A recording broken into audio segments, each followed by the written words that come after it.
It turns out almost all of the $7.5 trillion COVID spending orgy went to fully fund the institutional left, who is currently trying to enslave us. My Heritage colleagues Richard Stern and David Ditch released a new report that found almost none of the $7.5 trillion pumped out allegedly for COVID actually went to health.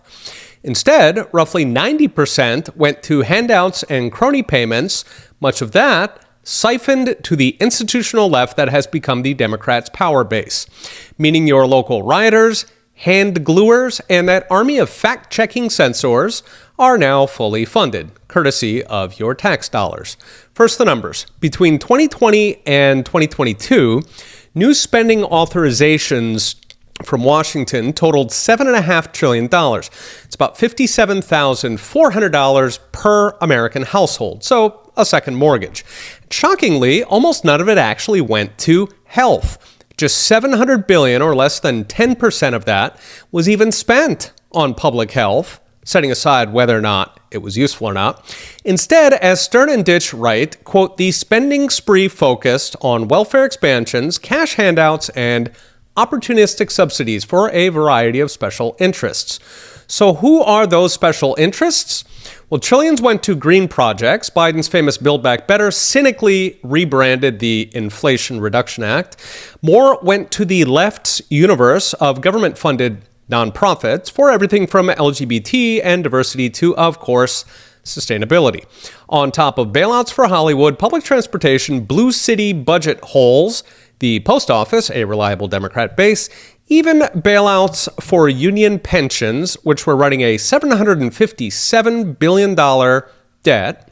Then, of course, the military-industrial complex, which is what Republicans got in return, who continues to loot the Treasury to the tune of $2 trillion per year on national defense.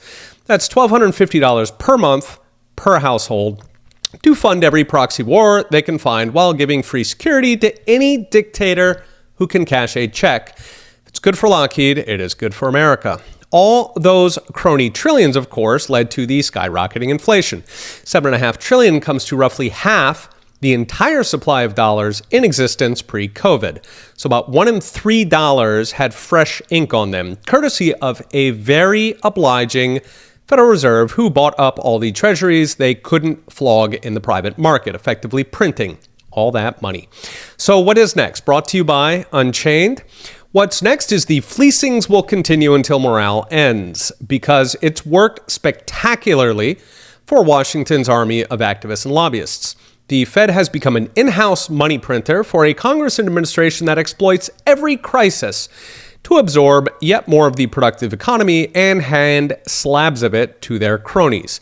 So the deficit and print treadmill will continue to drive inflation and, of course, debt, which is now on track to hit, by Congress's own numbers, $50 trillion in just 7 years, with no end in sight as long-term deficits settle towards $2 trillion per year forever.